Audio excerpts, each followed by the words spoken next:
Shalom warga kerajaan, welcome to Rock Surabaya. Bagi Bapak Ibu Saudara yang baru pertama kali join bersama kami ucapkan selamat bergabung di Rock Family. Ibadah hari ini akan disertai dengan perjamuan kudus. Bapak Ibu Saudara dapat mempersiapkan roti dan anggur perjamuan agar dapat mengikuti perjamuan kudus dengan baik. Firman Tuhan hari ini akan dilayani oleh Senior Pastor Rock International Ministry, yaitu Pastor Timotius Arifin. Berikut beberapa informasi gereja untuk minggu ini. IG Live Monday Night Talk jam 7.30 malam dengan tema Discipleship bersama Pastor Nala Widya. Jangan lupa untuk terus mengikuti podcast terbaru Kingdom Insight di YouTube channel Rock Surabaya setiap Selasa jam 7.30 malam. Ibadah MOM Sekota akan dilayani oleh Pastor Victor Faraknimela tanggal 12 November jam 6.30 via Zoom. Seminar Parenting tentang Home Learning and Discipleship in the Changing World akan dilayani oleh Ibu Budi Wardani tanggal 13 November jam 7 malam. Bagi Anda yang ingin memberikan persembahan, dapat melakukan transfer ke rekening gereja atau scan QR Code berikut. Sebelum kita mulai ibadah, mari kita saksikan video Suara Gembala.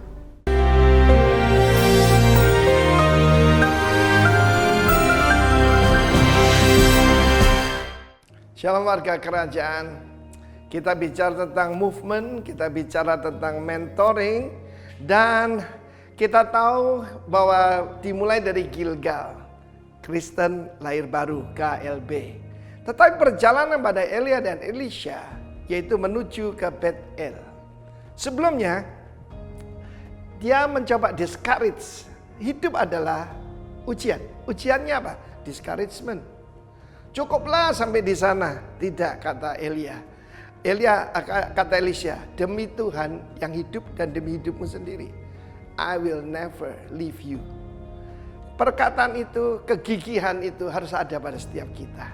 Ketika saya dilahirkan kembali 41 tahun yang lalu, saya seorang bayi. Bayi rohani, lalu jadi anak-anak, menjadi remaja, dewasa, baru jadi bapak-bapak seperti sekarang. Life is a journey. Demikian juga sampai di Bethel.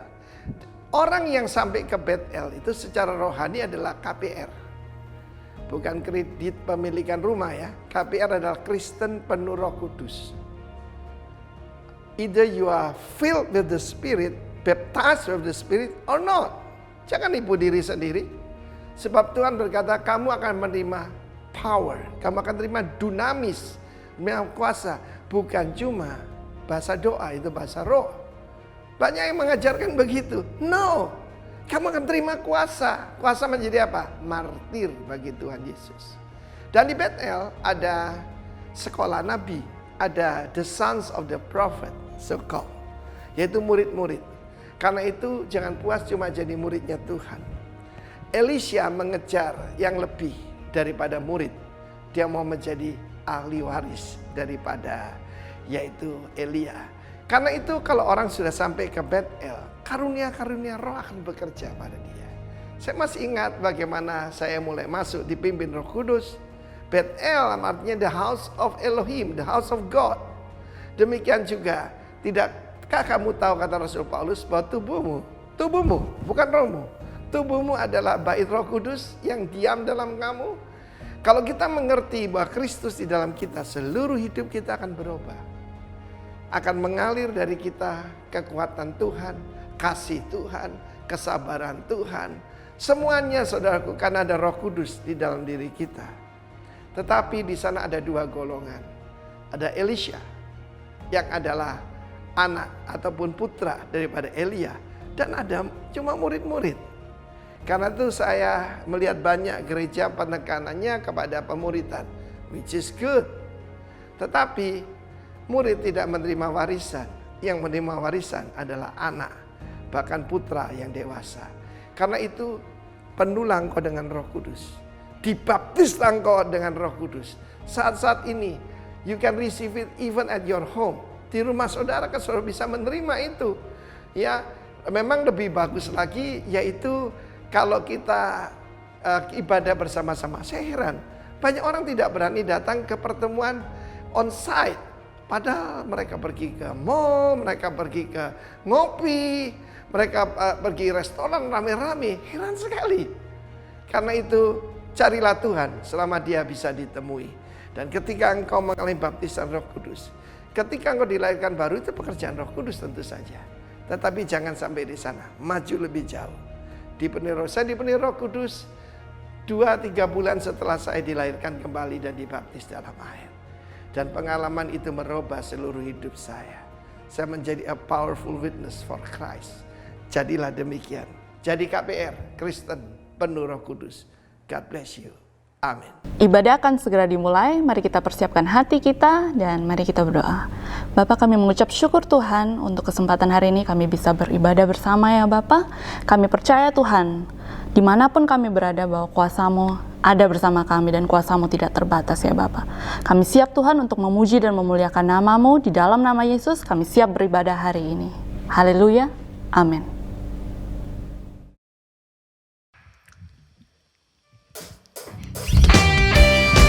Haleluya, puji nama Tuhan. Dia perisai hidup kita. Bersama Dia kita tidak akan goyah. Haleluya.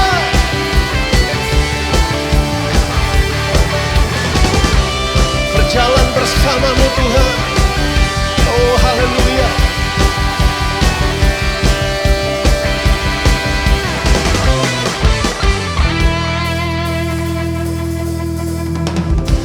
Tinggal dekat-Mu ku aman, hidup dalam-Mu ku menang.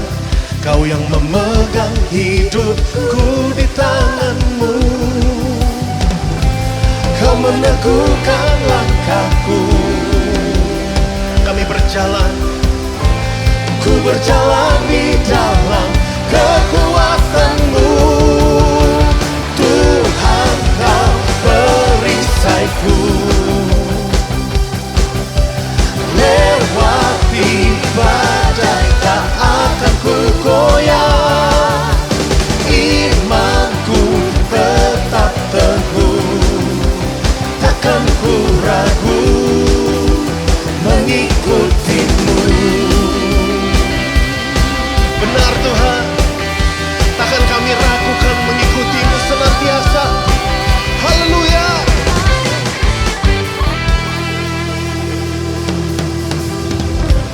Tinggal dekat-Mu ku aman, hidup dalam-Mu ku menang. Kau yang memegang hidupku di tangan-Mu. Kau meneguhkan langkahku. Ku berjalan di dalam kekuatan-Mu. Tuhan, Kau perisaiku. Lewati badai tak akan ku goyah. Imanku tetap teguh, takkan ku ragu mengikuti-Mu.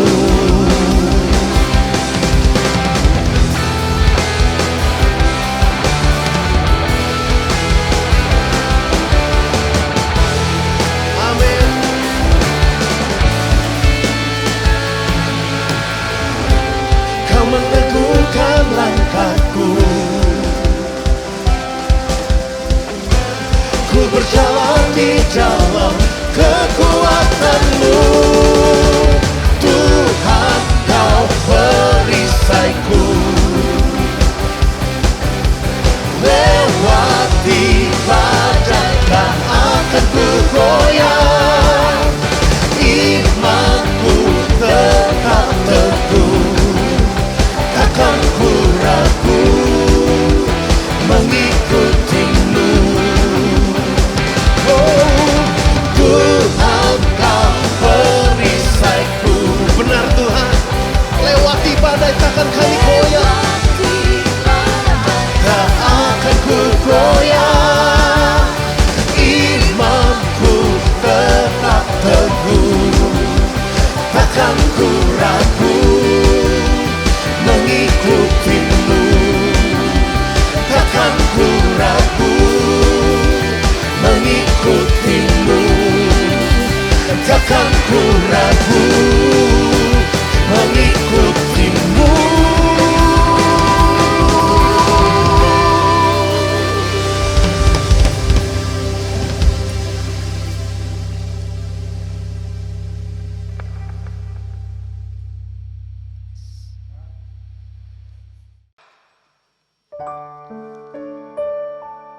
Kau baik Tuhan atas setiap kami. Kami berterima kasih buat kebaikan Tuhan. Mari saat ini kita nikmati dengan sungguh hadirat Tuhan menjamah. Engkau baik, sangat baik. Oh, oh. Yesus, kau sungguh baik. Yesus, namamu indah. Yesus, ku cinta kau selalu. Ku tinggikan, ku agungkan selamanya. Yesus, kau sungguh baik. Yesus, namamu indah. Yesus, ku cinta kau selalu. Ku tinggikan, ku agungkan selamanya. Ku mau memujimu, ku selalu pujimu. Ku mau menyembahmu, ku selalu sembahmu. Kau yang layak terima semua pujian, kemuliaan hanya bagi Tuhan. Sambut Yesus. Yesus, kau sungguh baik. Yesus, namamu indah. Yesus, ku cinta kau selalu. Ku tinggikan, ku agungkan selamanya. Ku mau memujimu, ku selalu pujimu. Ku mau menyembahmu, ku selalu sembahmu. Kau yang layak terima semua pujian, kemuliaan hanya bagi Tuhan. Ku mau memujimu, ku selalu pujimu. Ku mau menyembahmu, ku selalu sembahmu. Kau yang layak terima semua pujian, kemuliaan hanya bagi Tuhan. Dengan hati yang sungguh berkata di hadapan Tuhan, Yesus kau sungguh baik. Yesus, kau sungguh baik. Yesus, namamu indah. Yesus, ku cinta kau selalu. Ku tinggikan, ku agungkan selamanya. Ku mau memujimu, ku selalu pujimu. Ku mau menyembahmu, ku selalu sembahmu.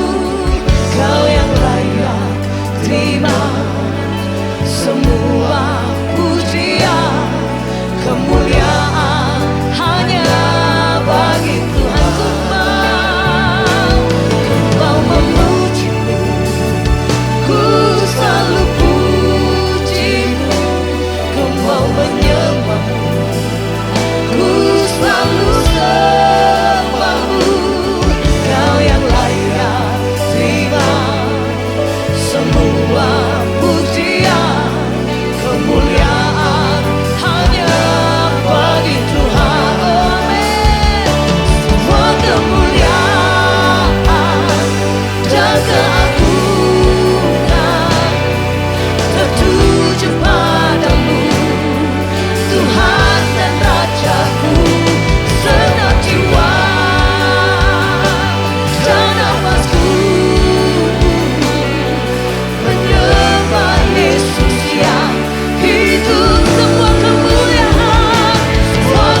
Shalom.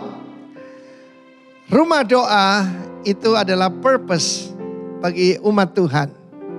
Tidak berbicara tentang bangunan. Bethel sendiri artinya rumah Allah. The house of Elohim, Beth Elohim.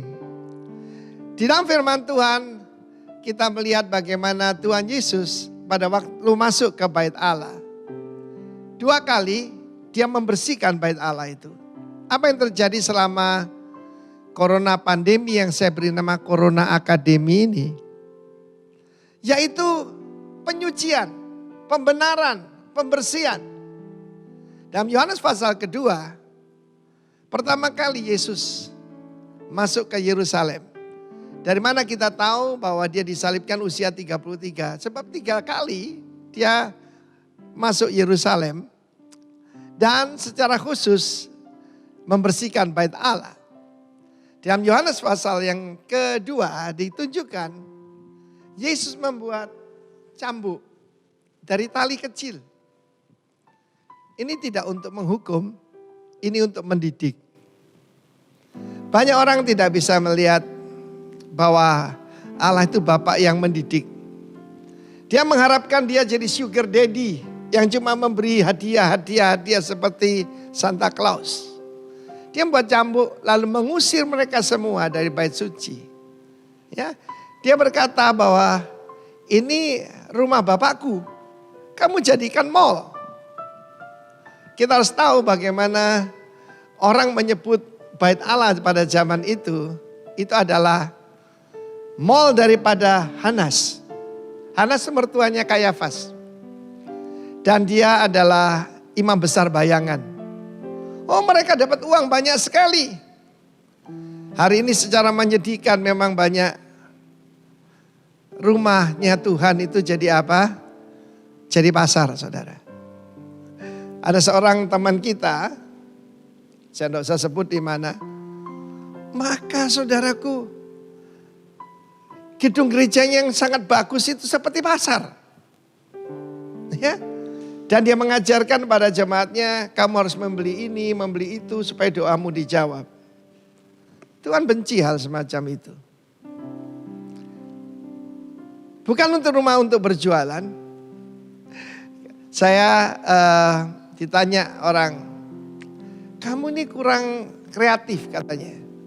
Karena kebanyakan orang punya profit center. Ya, saya bilang saya bukan prophet. Sebab saya non-profit organization. Tidak cari untung. Tapi untuk memuliakan Tuhan. Yang kedua, Yesus masuk ke bait Allah, Matius 21. Dan itu yang terakhir dia masuk ke Yerusalem. Ya. Yesus masuk ke bait Allah, mengusir semua orang yang berjual beli di halaman bait Allah. Saya rindu kadang-kadang ada gambar Yesus bukan cuma menggendong domba, tapi Yesus dengan cambuk. Selama Corona Academy ini, apa yang mau kita banggakan? Keuangan habis, penghasilan berkurang, dan banyak meja-meja sedang dijungkir balikkan Tuhan. Bangku-bangku pedagang merpati, Roh Kudus memang bukan merpati, itu gambaran saja. Memperdagangkan pengurapan. Kalau sekarang banyak sekali yaitu kritik ataupun hujatan lah. Kepada orang yang cuma mengajarkan kemakmuran. Saya kira ada kebenarannya saudara ya. Dan firman Allah menunjukkan di sini, rumahku disebut rumah doa. Kalau tadi di dalam Yohanes 2, rumah Bapakku. Sekarang dia lebih menyatakan diri, rumahku. Sebab kita harus tahu bahwa kota Yerusalem itu adalah kota raja besar. The city of the great king. Dibangun untuk siapa? Untuk Mesias. Yesus tidak pernah masuk ke dalam bait Allah, dia membersihkan halaman bait Allah. Sebab saat itu dia harus taat kepada peraturan. Ya. Nah, kita lihat di sini kamu jadikannya sarang penyamun. Kalau copet perlu ada keterampilan. Kalau maling perlu juga beberapa kecakapan. Nunggu orang tidur dulu, caranya masuk. Tapi kalau rampok dengan kekerasan. Sedikit gambaran mungkin itu seperti waktu kemah Tuhan ada di Silo. Dan waktu itu Eli jadi imam besar. Kedua putranya Hofni dan Pinehas. Hofni itu artinya tukang pukul. Anaknya pendeta. Anaknya imam besar. Namanya tukang pukul. Dan mereka mengambil dengan paksa. Bahkan korban itu belum diberikan kepada Tuhan, diambil dulu. Sebab itu mereka mati pada waktu yang bersamaan. Dan keturunannya ada yang namanya Ikabod, artinya kemuliaan Tuhan telah meninggalkan. Dan mereka cuma jadi imam sepotong roti. Mari kita belajar dari firman Tuhan. Bahwa apa yang kita hadapi hari-hari ini adalah merelakan diri untuk dibersihkan oleh Tuhan. Dan setelah itu apa yang terjadi? Revival. Setelah dibersihkan oleh Yesus. Ayat 14. Datanglah orang buta dan orang timpang ke dalam bait Allah itu. Dan mereka disembuhkannya. Into the temple. Saya harus tahu ada peraturan. Orang buta, orang timpang tidak boleh masuk ke halaman bait Allah. Saya masih ingat tentang seorang timpang dari sejak lahirnya, lumpuh sejak lahirnya, disembuhkan di gerbang indah di luar. Tapi Yesus mengizinkan orang buta dan orang lumpuh datang kepadanya. I was blind, but now I see. Saya dulu tidak bisa lihat kebaikan Tuhan, kebaikan istri saya, kemurahan teman-teman saya. I was blind. Tapi Yesus menyembuhkan kebutaan saya. Saya dulu juga timpang. Timpang dalam arti kata jalan hidup saya tidak benar. Tuhan sembuhkan saya.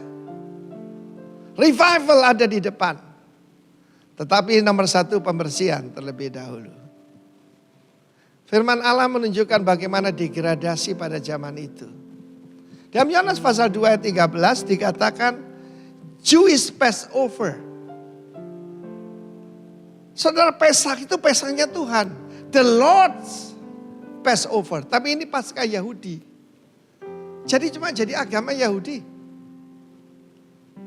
Apa itu yang kita ikuti? Jadi pertama-tama dia bilang my father's house. Tapi sekarang dia jelaskan my house. Bait Allah itu dibangun untuk menyembah. Dan waktu dia datang dalam rupa manusia, mereka tidak mengenali dia. Bahkan tokoh-tokoh agama memarahi dia. Saya dulu melihat bagaimana Yesus membersihkan bait Allah itu. Saya ditanya orang, wah lebih galak daripada seorang pejabat Indonesia yang terkenal galak. Dan pejabat itu berkata, saya belum membalikkan meja seperti Yesus katanya. Tetapi setelah kita mengenal Tuhan, ini adalah tindakan kasih daripada Tuhan.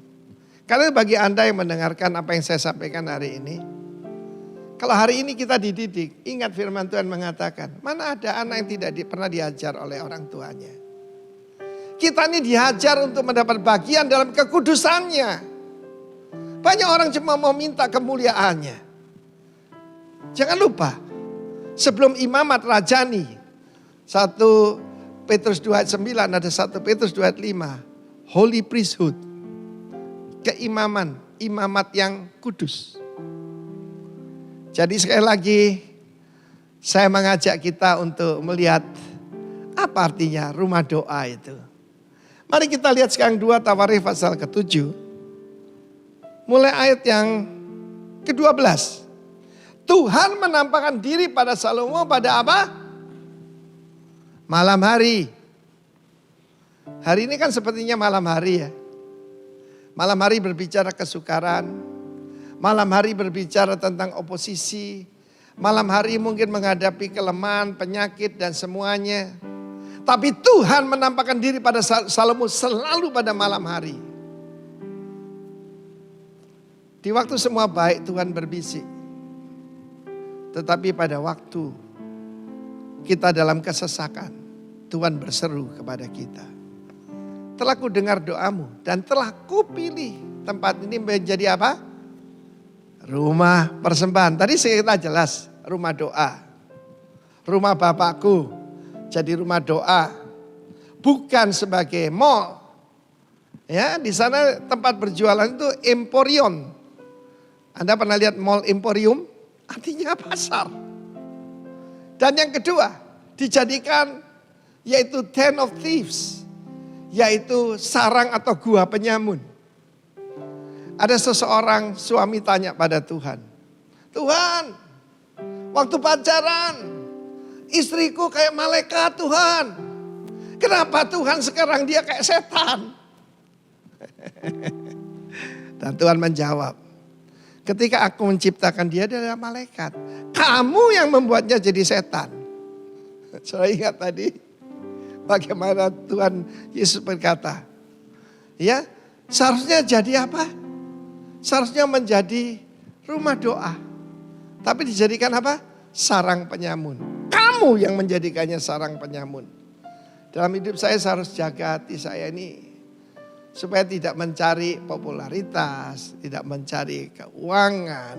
Karena kalau kita benar semuanya datang sendiri. Tapi saya mau tekankan ayat 12 itu. Rumah persembahan. Nah ini salah terjemahan saudaraku. Bukan house of offering. But house of sacrifice. Apa sih bedanya offering dengan sacrifice? Saudaraku, bahasa aslinya Beit Sebah. Sebah itu dari mesbah, tempat untuk menyembelih, altar. Itu dari kata Latin tusia, tempat untuk menyembelih. Ada cerita lucu, cerita sekolah minggu, yaitu ketika ayam berbicara dengan babi. Ayamnya bilang gini, Bi, kasihan tuh banyak manusia kelaparan. Karena corona ini loh, corona ini. Ayo kita berbuat sesuatu, kita mesti peduli pada kekurangan manusia, kasihan. Babi dasar telat mikir, dia bilang, sebab ditawarkan apa? Mari kita bikin yaitu telur mata sapi lapis ham. Tapi setelah beberapa lama babi berkata gini, waduh, enak situ ndak enak sini. Sebab apa? Kalau kamu memberikan telur itu persembahan. Nah kalau aku kasih ham kan aku harus disembelih katanya gitu. Ngerti ya sekarang ya? Tadi kita nyanyinya kan enak. You alone are holy. You alone are worthy. Give apa? Sacrifice of praise. Roma 12 menjelaskan apa yang harus kita korbankan. Bukan lembu. Tapi tubuh kita sebagai apa? Korban yang hidup. Nah ini salah juga terjemahan. Ini menurunkan standar. Sebab situ dituliskan yaitu persembahan yang hidup. Sebetulnya a living sacrifice. Give until it hurts. Memberi sampai sakit. Kalau belum sampai sakit artinya ya belum memberi korban. Baru memberikan persembahan. Atau urunan. Karena itu di dalam kelompok kita dilarang memakai perkataan kolekte. Itu menghina Tuhan. Kolekte itu tahu. Kalau kita lihat komedi kera atau tanda bedes. Di Jawa namanya tanda bedes. Maka dia akan buka topinya dan minta saweran. Minta uang kecil. Nah itu kolekte. Tetapi umat Tuhan mempersembahkan tubuh. Jadi jangan takut dengan malam hari. Sampai kapan Tuhan menampakkan diri? Karena saya berani bilang setelah Corona Academy akan ada Corona Revival. Saya tidak omong besar, saya tahu siapa Tuhan kita. Setiap kali ada rumah dibersihkan, ada yang timpang, ada yang buta, ada yang tuli, akan mendengar, akan melihat. Revival akan terjadi. Revival itu bukan cuma yaitu pencurahan Roh Kudus, itu outpouring. Atau kebangunan, awakening. Tetapi kebangunan bangsa. Saya percaya itu bisa terjadi di Indonesia. Pak Niko memberi namanya Pentakosta ketiga. Amerika mengatakan the third great awakening. Tapi saya percaya ini. Tuhan sedang membersihkan, sedang memisahkan gandum dengan alang-alang, memisahkan domba dengan kambing. Mari kita baca selanjutnya. Bila mana? If. Aku menutup langit sehingga tidak ada hujan. Bila mana aku menyuruh belalang memakan habis hasil bumi. Dan bila mana aku melepaskan apa? Penyakit sampar. Biasanya untuk orang Mesir. Tapi ini diantara umatku. Kenapa? Karena umat Tuhan menyembah berhala. Karena umat Tuhan melawan Tuhan. Ada didikan daripada Tuhan. Apa ini peringatan dari Tuhan, Pak? Ya pasti toh. Toko-toko tutup. Dimakan belalang itu. Ya. Lalu sakit. Saudara, saya sebagai hamba Tuhan, tugas yang paling berat yang sukar sekali saya laksanakan adalah memobilisasi jemaat. Untuk doa, untuk melayani Tuhan. Tapi ketika ada corona, semua orang jadi berdoa, saudara. Ya. Orang Amerika sangat sekuler, tetapi ketika 911, World Trade Center ditabrak, direncanakan oleh 2 pesawat. Besoknya semua tempat kebaktian penuh. Semua. Saya mendengar di kota Manado, wali kota Manado, itu menyuruh setiap tanggal 1. Semua tempat ibadah. Tidak peduli agama apa. Harus kebaktian. Saya kira ini hebat sekali. Ya. Firman Tuhan mengatakan bila mana. Tetapi if my people. Perjanjian lama ya cuma bangsa Israel. Tapi melalui Yesus Kristus kita menjadi umat Tuhan. Yang dipanggil dengan namamu, kita dipanggil Kristen, pengikut Kristus. Merendahkan diri dan berdoa. Perhatikan ini, berbalik dari apa? Jalan-jalannya yang jahat. Ini tidak bicara tentang orang di luar Tuhan loh. Umatku. Baru kemudian aku mendengar dari sorga, mengampuni dosa mereka dan menyembuhkan negeri mereka. Tuhan mau menyembuhkan keluargamu, memulihkan keadaanmu, ada syaratnya. Semuanya bersyarat, saudara. Jadi saya berkata kepada semua saudara yang menyebut rumahnya rumah doa. Ada syaratnya. Pertama, yang didengar doanya itu umat Tuhan. Doa orang yang benar. Apabila dengan yakin didoakan, sangat besar kuasanya. Ya, tapi doa orang benar. Saya pernah lihat suatu poster begitu, dan tulisannya begini, doa yang benar. Bukan doa yang benar, doa orang benar. Bagaimana jadi orang benar? Merendahkan diri, berdoa mencari wajah Tuhan dan berbalik. Siapa itu ada orang bersaksi, saya berbalik 360 derajat.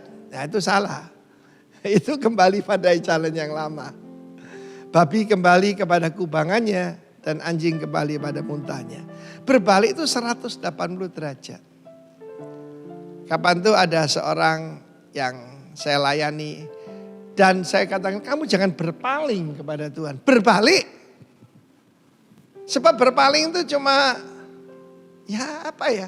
menyesal. Tapi bukan bertobat. Menyesal dan bertobat is two different thing.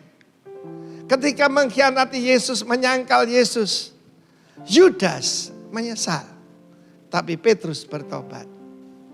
Karena itu firman Tuhan mengatakan Tuhan berbicara pada Salomo di waktu malam. Mari umat Tuhan, siapapun yang mendengarkan apa yang saya sampaikan hari ini, jangan takut dengan malam hari. Jangan takut dengan kesukaran, kesulitan. Ya. Saya ketemu dengan Tuhan di dalam malam hari dalam hidup saya. Waktu saya sakit. Waktu saya pernah mengalami dideteksi kanker getah bening.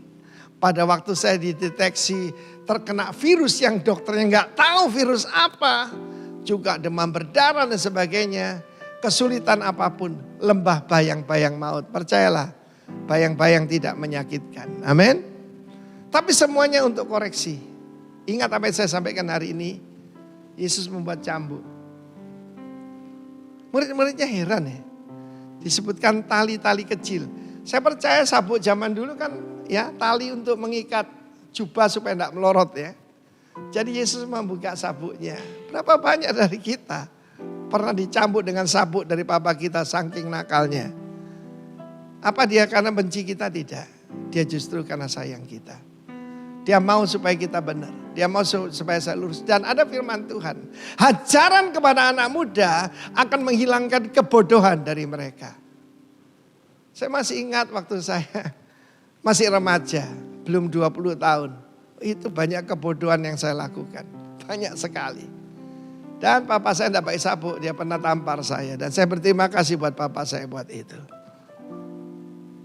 Sebab pada waktu itu saya berkata, sebab waktu itu saya menjadi, lucu saudara, menjadi juara dansa. Ya, dulu ada soul dance di Surabaya, saya jadi juaranya. Pak, saya mau jadi ya happy-happy saja. Papa saya bilang masuk kamar. Saya dihajar, tidak untuk dibunuh. Tapi dia menampar saya sambil meneteskan air mata. Dan saya mendadak sadar. Saya menuntut ilmu, lulus jadi insinyur.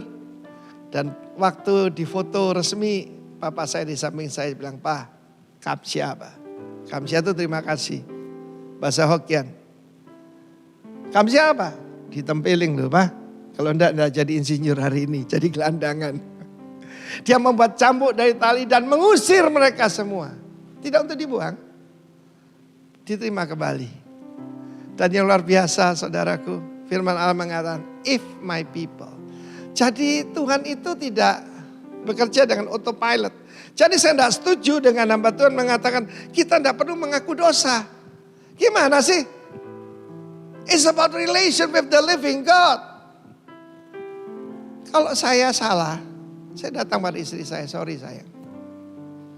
Dan itu hal yang sukar diucapkan oleh seorang pria karena egonya. Saya pernah ditanya, Pak, Bapak ini penterjemah ya, saya lihat menerjemahkan banyak hamba-hamba Tuhan dari luar negeri berbahasa Inggris. Bahasa Inggris apa Pak yang paling sulit diucapkan? Saya katakan begini, yang paling sulit diucapkan adalah I'm sorry, I'm wrong. Sorry, aku salah. Aku salah mengerti, aku salah dan mengaku. That is the road to recovery. Itulah jalan menuju pemulihan. Merendahkan diri, berdoa, mencari wajah Tuhan. Kita lihat David. Kenapa Tuhan berkenan pada David? Mazmur 51 itu adalah pengakuan dosa yang secara terbuka. Yang dinyanyikan di semua tempat di Israel, di rumah-rumah ibadah. Ya, mau nyanyi apa Bapak? Oh, lagu pengakuan dosanya Raja Daud. Saudaraku, itulah kerendahan hati. Mengakui kesalahannya. Kepadamu saja aku telah berdosa. Engkau tidak pandang hina hati yang remuk ya Tuhan. Kasihani aku Tuhan. Aku sadar. Tidak ada yang baik padaku. Tetapi jangan ambil rohmu daripadaku. Saudara yang kasih Tuhan. Seringkali kita cuma membaca 2 Tawari 7:14. Kita mesti baca juga ayat ke-13 itu. Kalau kita saat ini mengalami dimakan belalang, ada penyakit sampar, Tuhan yang izinkan itu terjadi. Untuk membuat kita sadar, something wrong with me. Tetapi Tuhan memberikan jalan keluar. Mari kita lihat ayat 15. Firman Tuhan mengatakan 2 Tawari 7 ayat 15. Sekarang mataku terbuka dan telingaku menaruh perhatian kepada doa dari tempat ini. Sekarang telah kupilih dan kukuduskan rumah ini supaya namaku tinggal di situ untuk selama-lamanya. Maka mataku dan hatiku akan berada di situ sepanjang masa. Saudara mau mata Tuhan tertuju pada kita, pada keluarga kita? Mau? Ikuti jalan Tuhan tadi. Merendahkan hati. Sadar. Seperti David. Sayang sekali Salomo. Cuma sebentar. Baik itu sebentar saja. Padahal waktu dia mendedikasikan bait Allah yang dia bangun secara spektakuler itu, kemuliaan Tuhan memenuhi tempat itu. Tapi kemudian hatinya condong pada wanita-wanita asing yang mencondongkan hatinya daripada Tuhan. Dia melanggar semua perintah Tuhan. Tuhan berkata jangan banyak kuda. Dia pelihara kuda sebanyak-banyaknya. Bahkan dia menikahi putri daripada Firaun. Itu pernikahan politik. Tapi itu melanggar firman Allah. It's the way of compromise. Sekarang Tuhan berkata sudah kukuduskan. Dan apabila engkau berseru aku akan menjawab. Bukan tanganku kurang panjang untuk menolong engkau. Bukan telingaku ini kurang mendengar. Aku yang membuat telinga masa tidak mendengar kata Tuhan. Tapi yang melakukan pemisah antara aku dengan engkau adalah segala dosa dan kesalahanmu. Karena itu mari kita mawas diri, kita periksa diri. Jangan menyalahkan mertua, jangan nyalakan, apalagi nyalakan presiden. Periksa diri kita sendiri. Telah kupilih dan kukuduskan. Haleluya. Kalau kita baca ayat selanjutnya, nanti saya baca ayat 17 dan selanjutnya. Dia memberikan syarat. Kalau engkau hidup seperti David ayahmu, maka engkau tidak akan kekurangan seorang putra untuk melanjutkan kerajaanmu. Kita tahu dalam kehidupan Salomo, akhir hidupnya, dia dikenal sebagai the foolish wise man. Aneh ya, wise man tapi foolish. Sebab dia membuat kuil-kuil untuk dewa Milkom. Ya, sesembahan orang Amon, orang Moab, dan dari mana-mana kita tahu. Karena istrinya gitu banyak. Istrinya ada 700, gundi 300, pacar tak terhitung. Dan Tuhan merobek kerajaannya. Diserahkan pada seorang hambanya, itu Yerobeam bin Nebat. Karena itu kalau saya bicara rumah doa, saya tidak bicara gedung. Saya bicara tentang kehidupan saudara saya dan keluarga kita. Mari kita bersedia dibersihkan oleh Tuhan. Mau bertobat. Mau meninggalkan hal-hal yang tidak berkenan. Dan kembali Tuhan berkata setelah ku kuduskan. Mataku akan tertuju. Dan telingaku akan mendengar. Saya masih ingat ada seorang adik kami. Adik misan kami. Didapatkan dia ada cancer dalam tubuhnya. Dan saya sebagai imam lah dalam keluarga besar kita. Saya berkata mari semua saudara kita berpuasa. Kita cari wajah Tuhan. Dan kemudian kita berdoa untuk adik kita ini. Dia seorang dokter gigi tapi tidak praktek karena suaminya pengusaha yang diberkati Tuhan. Dan saudara apa yang terjadi? Hasil daripada doa. Ketika kita periksa diri, kita minta ampun pada Tuhan. Dia dibawa untuk operasi di Tokyo. Dan apa yang saya terima adalah kabar luar biasa. Adik kandung saya yang sekarang ada di Amerika, namanya Linda, yang mengantar adik kita ini, namanya Yola. Dibawa ke Tokyo dan saya menerima telepon. Adik saya tidak bisa menahan diri dan menangis. Tapi kabarnya kabar bahagia. Ketika diperiksa, yaitu di Tokyo, apa yang terjadi? Cancer itu berubah jadi gumpalan darah. Tahu obatnya apa? Suruh jalan-jalan. Pas ada saudaraku, itu Expo Japan. Jadi mereka ke sana itu jalan-jalan saudara. How great is our God. Mau? Mataku tertuju. Dan telingaku mendengar. Jangan seperti orang Farisi itu. Malah menyalahkan Yesus. Karena pada saat itu anak-anak kecil memuji Yesus. Dan bilang Hosana bagi anak Daud. Mereka marah. Tidakkah kamu dengar? Kata Yesus aku dengar. Aku tidak dengar kamu, aku dengar anak-anak ini. Kepolosan dan ketulusan diperhitungkan Tuhan. Ya, dari mulut bayi-bayi telah kuletakkan dasar kekuatan karena lawan. Mazmur pasal ke-8. Karena itu berikan sacrifice of praise kepada Tuhan. Kita nyanyi sekali lagi. As your glory fills this house.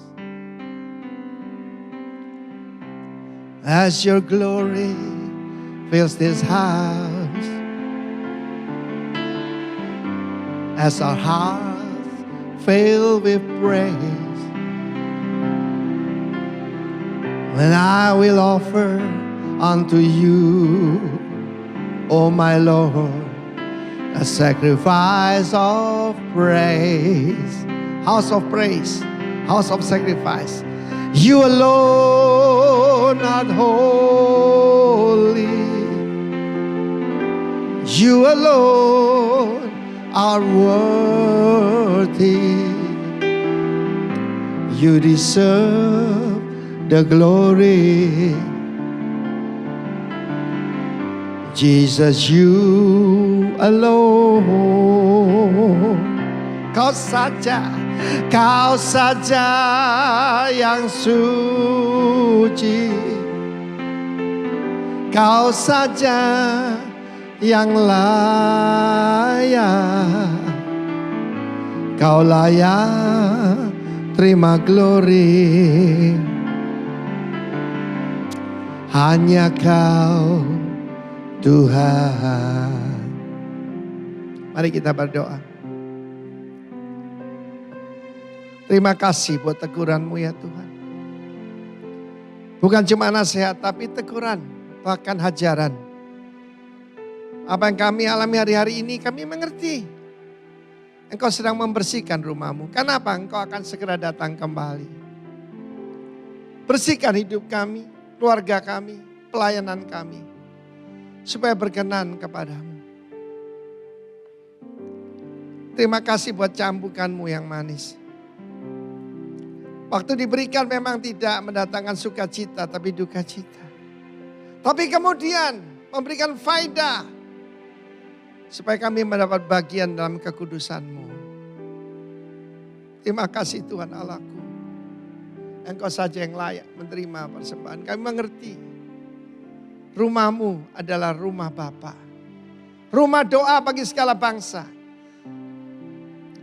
The house of Messiah. Dan juga Tuhan, the house of sacrifice. Ajar kami meningkatkan ibadah kami bukan cuma memberikan offering. Apalagi kolekte. Tetapi sacrifice. Tapi lebih daripada itu. Hari ini kami persembahkan sekali lagi. Tubuh kami di atas mezbah ini. Dibakar dengan api yang kudus daripada Tuhan. Terima kasih Tuhan Allahku. Dan kami berdoa kiranya. Ketika kami memuji Engkau. Your glory will fill this place. This heart. Dalam nama Tuhan Yesus. Berkati semua saudara yang mendengarkan. Dan aku katakan. Kiranya. Kasih karunia dan rahmat. Dan damai sejahtera. Dari the Lord of Glory. Tuhan Yesus. Ada di atas kita semua. Dari sekarang sampai selama-lamanya. Amin.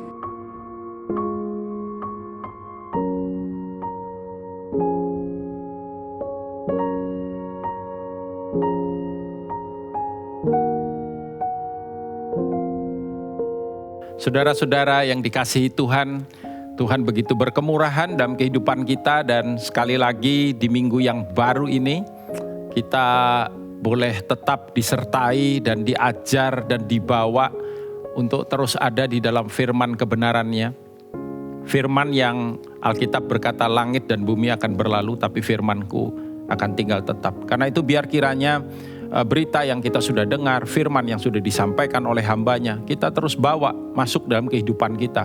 Dan apapun keadaan kita, apapun kondisi kita, saudara firman itu akan menyertai dan ingat dia pelita bagi kaki dan terang bagi jalan. Di saat kegelapan, di saat kita tidak tahu harus berbuat apa, di saat kita sedang dalam tekanan, firman-Nya itu akan membawa kita di dalam kehendak-Nya dan kemenangannya akan terjadi. Tetapi juga firman-Nya saya percaya mengajar kita akan apa yang menjadi kerinduannya.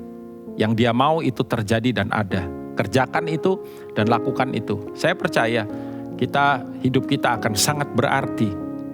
Dan di dalam dan lewat hidup kita tentu saja nama Tuhan dipermuliakan. Kita akan masuk dalam perjamuan kudus, saudara.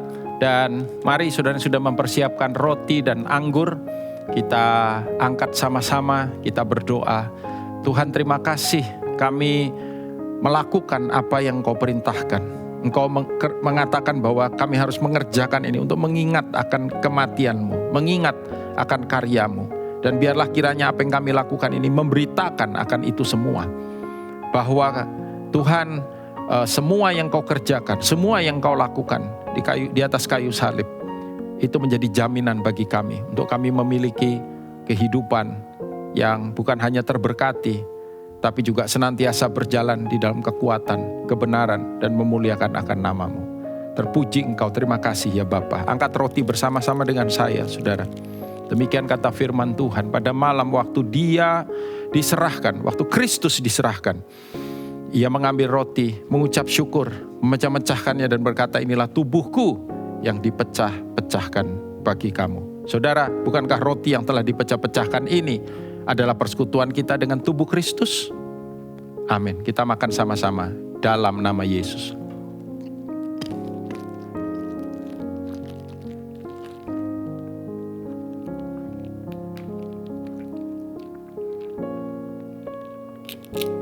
Angkat cawan bersama-sama. Demikian juga ia mengambil cawan yang berisi anggur, lalu berkata, inilah cawan perjanjian baru yang dimeteraikan oleh darahku. Buatlah ini setiap kali kamu melakukannya untuk mengingat akan aku. Saudara-saudara, bukankah cawan pengucapan syukur yang di atasnya kita ucapkan syukur? Ini adalah persekutuan kita dengan darah Yesus. Amin. Mari kita minum sama-sama dalam nama Yesus. Terima kasih, kami mengucap syukur buat putra-Mu. Kami mengucap syukur buat anugerah kasih-Mu. Kami mengucap syukur untuk setiap jaminan yang Kau berikan dari minggu ke minggu, hari ke hari, bulan ke bulan, tahun ke tahun, dalam kesetiaan, dalam kasih kemurahan-Mu, dalam anugerah-Mu yang ajaib. Bawa kami berjalan terus ya Tuhan, di dalam kehendak-Mu memuliakan akan Engkau. Angkat kedua tangan saudara, biarlah kiranya semua berkat terbaik dari Sang Raja boleh turun di dalam kehidupan saudara, atas kehidupan saudara dan bagi saudara. Berkat yang memberi kekuatan, berkat yang memelihara, berkat yang menyertai, berkat yang menjaga, berkat yang membawa saudara dalam kemenangan, dan berkat yang memberi kekuatan, kemuliaan bagi namanya. Terpujilah Engkau ya Bapa. Dalam nama Tuhan Yesus, sekali lagi semua yang percaya diberkati, katakan bersama dengan saya, amin. Selamat hari Minggu, Tuhan memberkati saudara, haleluya. Terima kasih sudah bergabung beribadah bersama kami. Kami percaya bahwa kita semua diberkati dengan pujian penyembahan dan firman Tuhan yang kita dengarkan hari ini. Bagi Bapak Ibu Saudara yang memerlukan bantuan doa atau informasi lainnya dapat menghubungi kami melalui hotline Rock Surabaya. Minggu depan kita akan dilayani oleh gembala kita, Pastor Daniel Januar. Jangan lupa untuk follow, like, and subscribe sosial media Rock Surabaya. Sampai jumpa di ibadah minggu depan, and God bless you.